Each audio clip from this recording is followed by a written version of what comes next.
yemek yaptık. Hiç konuşmadan birbirimize baktık. Tüm dünyayı kapı dışarı ettik, sırf ikimiz kaldık. Aşk mı bu? Eğer soruyorsan değil demektir. Eylül kalk oradan hemen. Bir şey yok ki, konuşuyoruz. Eylül çık oradan. Ya ne oldu bana?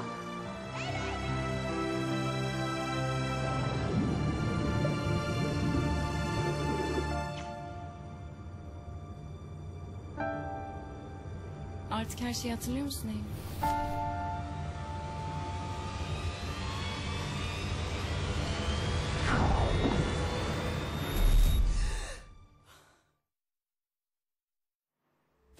Gece gündüzden iyi akşamlar diliyoruz sevgili seyirciler. Kültür sanat gündemiyle karşınızdayız. 14 Şubat Sevgililer Günü'nün anlamına uygun bir aşk filmiyle başlıyoruz. Yönetmenliğini ve senaristliğini Kerem Deren'in üstlendiği, başrollerini Farah Zeynep Abdullah ve Engin Akyürek'in paylaştığı Bir Küçük Eylül Meselesi bugün vizyona girdi. Biz de öncesinde filmin yönetmeni ve oyuncularıyla sohbet ettik. Biz yemek yaptık. Hiç konuşmadan birbirimize baktık. Tüm dünyayı kapı dışarı ettik, sırf ikimiz kaldık. Aşk mı bu? Eğer soruyorsan değil demektir. Eylül kalk oradan hemen. Bir şey yok ki, konuşuyoruz. Eylül çık oradan. Ya ne oldu bana?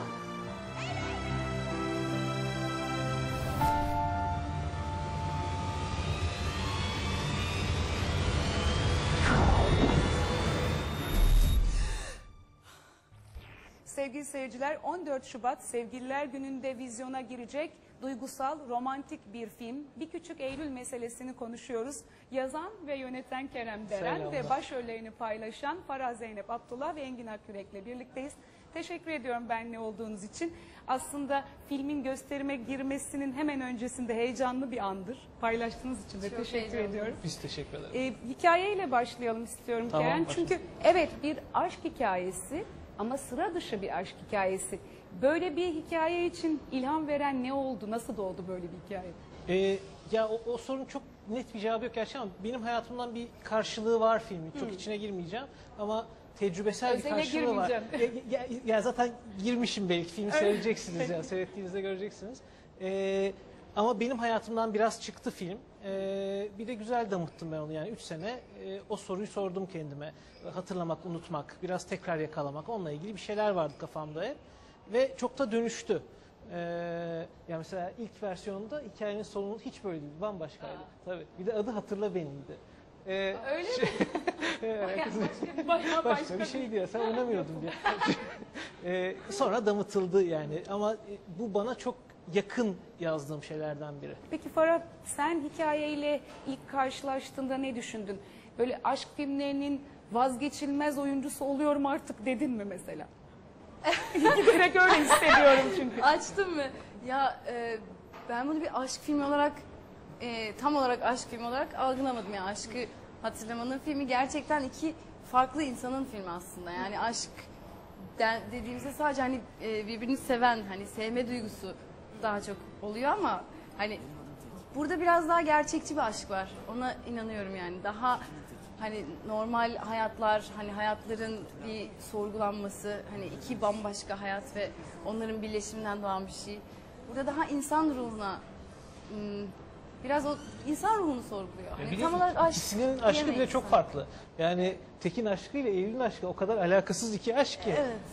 Aslında aşkın o kadar çok tarifi, belki anlatım yolu var ki hepsini düşündürebilir bu film ama şimdi Engin Akyürek'in hayranları, takipçileri bir süredir zaten heyecanla bekliyordu tahmin ediyorum. Biraz da bu film öyle bir geri dönüş sürprizi gibi oldu mu, ne dersin? Bilmiyorum, oldu mu herhalde filmi izledikten sonra buna bir şey söyleyebiliriz.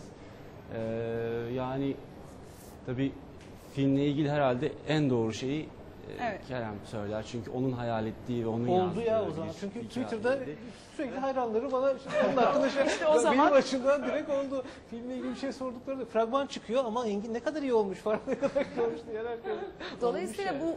bu heyecan verecek. Ben onu tahmin ediyorum. Biraz önce filmin hikayesini anlatmaya çalışırken işte Farah dedi ki hani ben doğrudan aşk filmi gibi algılamadım dedi. Haklı. hepimiz ayrı bir çıkarım yapabiliriz. Sen de 2014 model aşk hikayesi demişsin mesela. Ben onu Evet. sormak istedim. Bizim durduğumuz yerden bu yaşta çok algılayamayabiliriz.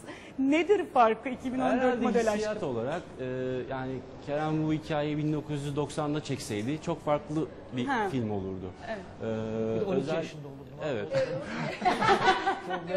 Ya 2014'te aslında hepimizin hissiyatını ifade eden bir film. Özellikle Eylül karakteri üzerinden de bunu söyleyebiliriz. Herkes, benim bu filmle ilgili hissiyatım herkesin kendine dair bir şeyler bulacağı. Biraz onu ifade ediyor aslında 2014 model aşkı. Ben de şunu düşündüm. O çok melankolik aşklar acaba eskide mi kaldı? Çünkü Eylül karakteri, Farah'ın oynadığı Eylül karakteri ben aşık olmak için fazla neşeliyim diyor. Mesela o bayağı bir ipucu veriyor. Ne dersin? Çok neşeliyim derken gelir geçer. Çok da kafamızı takmayız durumu mu var mesela? Bence ya o da olabilir tabii. Bence ben hep şöyle düşündüm. Onu daha derin bir şey olarak düşündüm. Hani ben aşık olmak için fazla neşeliyim. Yani onu aşkı sorgulayan bir cümle aslında o. Hani aşk nedir ki ben fazla neşeli oluyorum? Hani o bir hani aşk hep böyle bir neşeli haller işte tatlı hep tatlıdır ya. Öyle bir algı var ama aslında öyle midir? Bence o cümle bana hep onu düşündürttü yani aslında. Sorgulama yanı daha var çok diyorsun. sorgulama cümlesiydi o benim için Evet. ama sen yazarken Evet, de evet. Yok, katılıyorum. doğru oynamış mıyım? Bence de öyle. Ben iyi yapmışsın. Hiç sormamıştım ama şimdi sordular. Şimdi o zaman biraz oynadığınız karakterleri de konuşalım. Evet, Eylül biraz söyledik aslında, işte şehirde yetişmiş, böyle çok cıvıl cıvıl, gencecik, pırıl pırıl bir kız ve tahmin ediyorum parlak da bir dünyası var. Öyle denir ya, işte medya işi, bir programa hazırlanıyor. Ama onun ötesinde hayatı bir anda değişebiliyor. Belki o yanını sen anlatırsın. Ne oluyor? Bir anda hayata bakışı mı değişiyor? Bir anda hayatı ya ne kadar derin bir filmmiş bu ne kadar zor anlatmak yani bir anda hayatı değişmiyor belki bir anda başka bir yeri görüyor hani bir kapı açılıyor diyebiliriz belki de hani hayatı değişmediği için aslında film böyle değişemediği için aslında bu film bir küçük Eylül meselesi olarak ortada. Tekin karakterinden söz edelim. Baştan isim de bana anlamlı geldi. Çünkü ilk anda pek de Tekin değil galiba diye düşündüm. Gizemli bir karakter. Yani çok farklı şekilde okuduğunuzda yorumlanabilecek bir karakter aslında. Ve totalinde de aslında seyirciye bıraktığımız bir karakter. Yani seyircinin ne hissedeceğini ben de merak ediyorum. Yani ne anlayıp. Çok farklı şekilde oynanabilirdi. Çok farklı şekilde hayata geçirilebilirdi.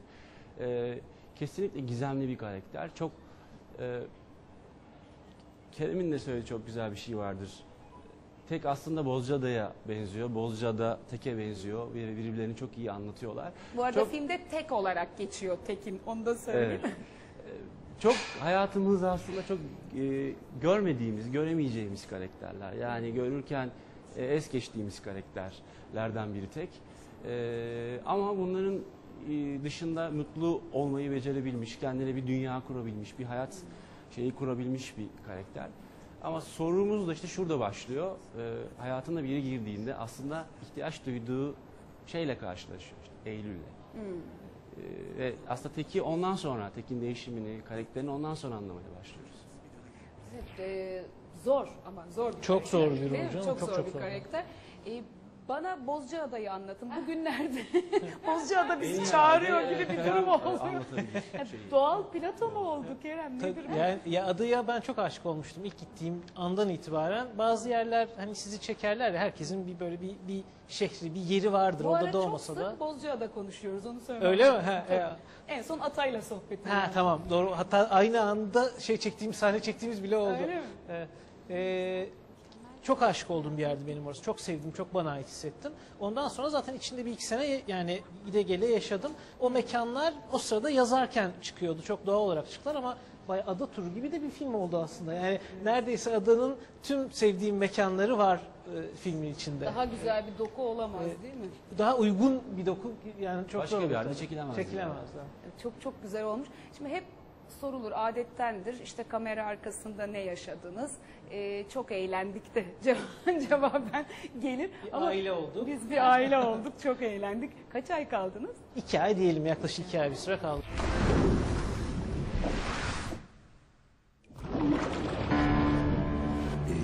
Şu sualtı sahnesini anlatacak mısınız? Hangi Ne bir kadar sürü zamanda? Artık işte sürprizi kaçırmayayım diye söylemiyorum. O en zor sualtı sahnesi. Neler yaşandı, ne oldu? Onunla ilgili en zor şey herhalde onun çok soğuk havada çekiliyor Ya olması. Çok soğuktu değil mi? Yani gerçekten çok soğuktu. Yani bilmiyorum fark ediliyor ama bayağı mor benim dudaklarım. Mor olması gerekiyor yani o zaman. Ya bir de o gün de şartlar aslında hiç uygun değildi. Yani biz onu Ama çektiğimiz yönetmen esnada- ısrar etti. Hepimiz istedik. Yok ya, biz Hepimiz bayağı bayağı. hırslı bir şekilde Evet, evet. dalıp Çok dalıp duruyorduk. eğlendik de gerçekten. de. Yani eğitmenimiz bir noktada vazgeçmişti. Biz devam ediyoruz. Ben onu hatırlıyorum ya. Donuyorum ben diye bağırıyordu bir noktada. Daha Eğitmen donuyor. Yine yeter tamam artık diye. Biz hayır diye. Ona biraz adrenalin lazım. Evet, aynen. Filmi içine koysanız.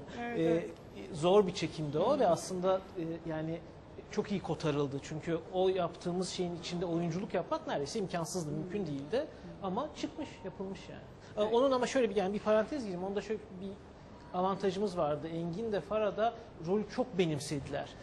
Çok içinde yaşadılar, çok sahip çıktılar. O yüzden yani zaten aksiyon olduktan sonra her an zaten rollerin içindeydiler. Havada, karada, denizde fark etmiyordu. Dolayısıyla hiç boşa giden Tabii, bir an tabii, aynen olmadı. öyle, sualtı Ne da güzel. öyle. Elinize sağlık. Elveda.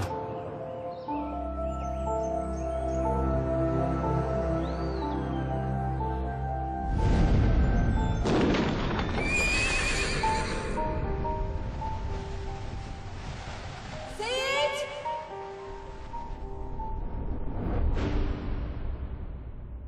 Her ikiniz için de yoğun bir tempo olduğu gözüküyor. Diziler başlıyor. Biraz önce biz aslında sohbet ettik biraz.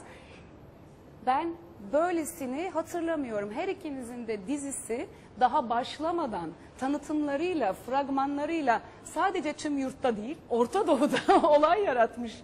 Biraz önce burada Suriyeli bir arkadaşımızla da konuştuk. Engin Akyürek'in Orta Doğu'daki hayranlarının mesajlarını aldım. Büyük bir heyecanla bekliyorlar. Mesela böyle başlamak, iddialı başlamak bir stres yaratıyor mu? Yaratıyor mu? Yaratıyor Ya tabii da ki. bilmiyorum, belki de reyting Yani- garantili diye bakıyorsunuz. Ya ben oyuncu olarak çok öyle Yok öyle diyorsun. şeyleri çok düşünmüyorum. Çok kafamda şeyler yoktur. Hani garantili, reyting bilmiyorum. Hani işimizi yapıyoruz. Hani seviliyorsak ne güzel. Evet. Yeter ki işimiz iyi olsun. Hani derdim benim o. Çekimler devam ediyor. Kara Devam Para ediyor, Aşk'tan evet, söz devam ediyoruz.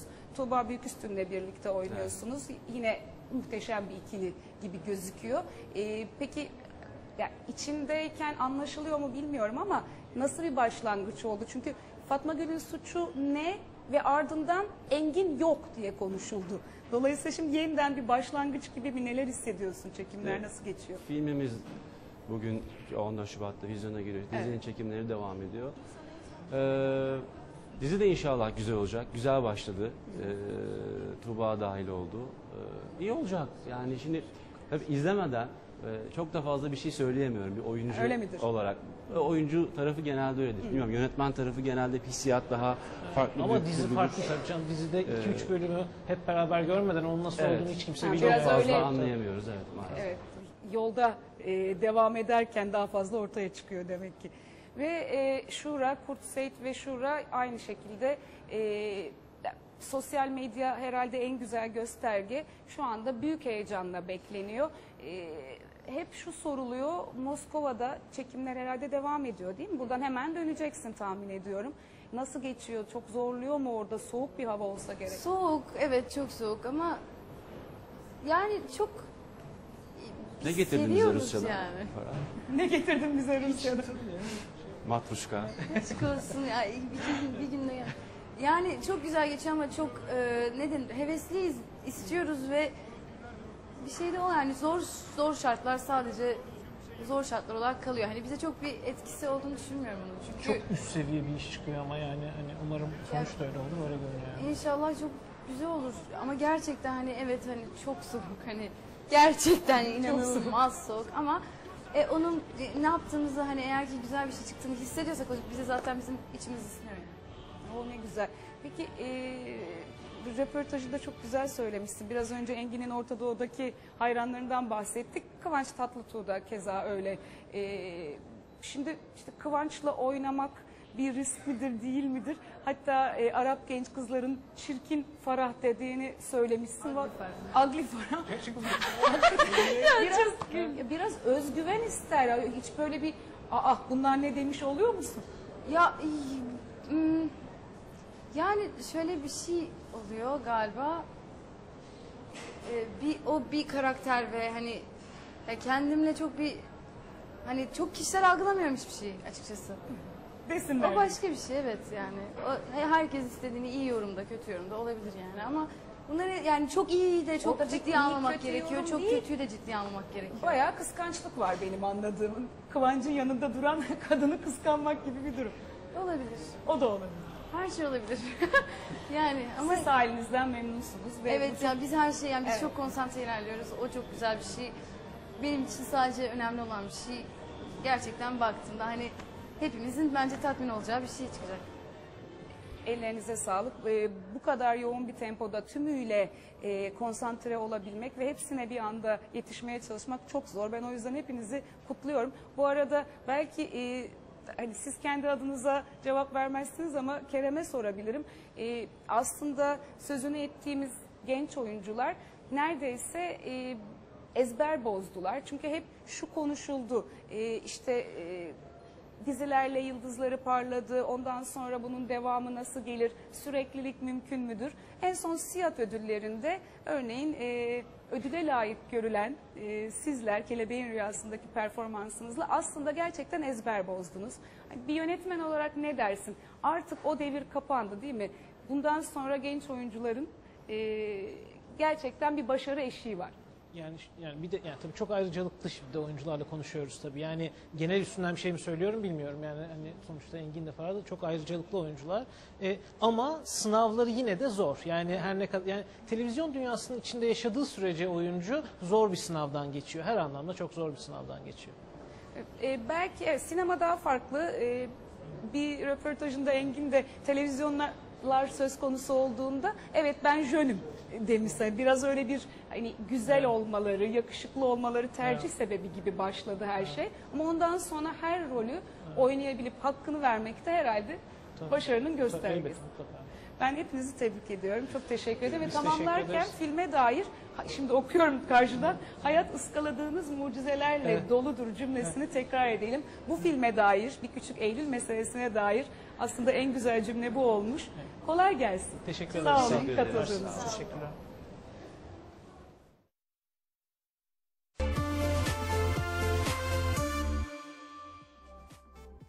Özel bir buluşmayla devam ediyoruz şimdi. Biri